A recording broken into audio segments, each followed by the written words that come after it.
We want to look at the connection between Abraham's faith and the New Testament faith.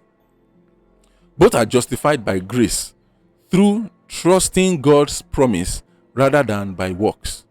If you are familiar with the story of Abraham very well, you will see that Abraham had no proof of the existence of God. Now, there's a connection between the faith Abraham had and the New Testament faith that Jesus talked about and is talked about in Hebrews.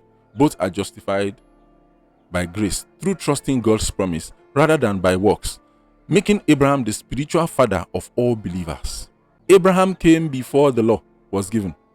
And even after the law, Jesus and Apostle Paul talked about faith in the same way Abraham had faith with God.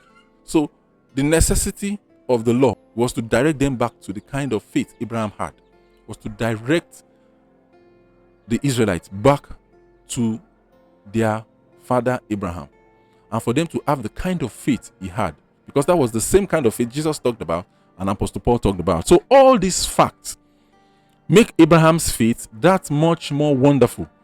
He did not have a Bible to read. He had only the simple promise of God.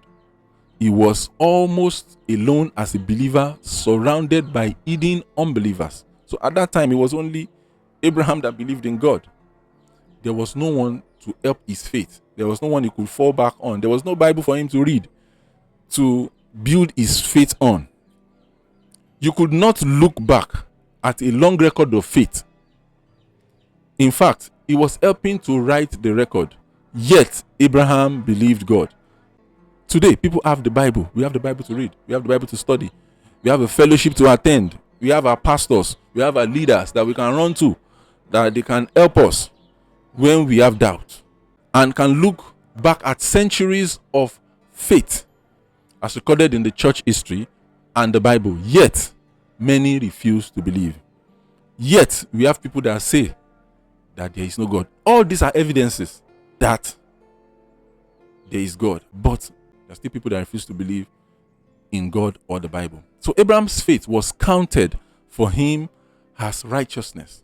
Abraham believed in God even when he cannot prove God's existence. But this was God's original plan for mankind, to have faith and believe in him. But because of Israel's stubbornness, because of Israel's unbelief, God gave them laws just to prove to them that he is the one they need and no one else.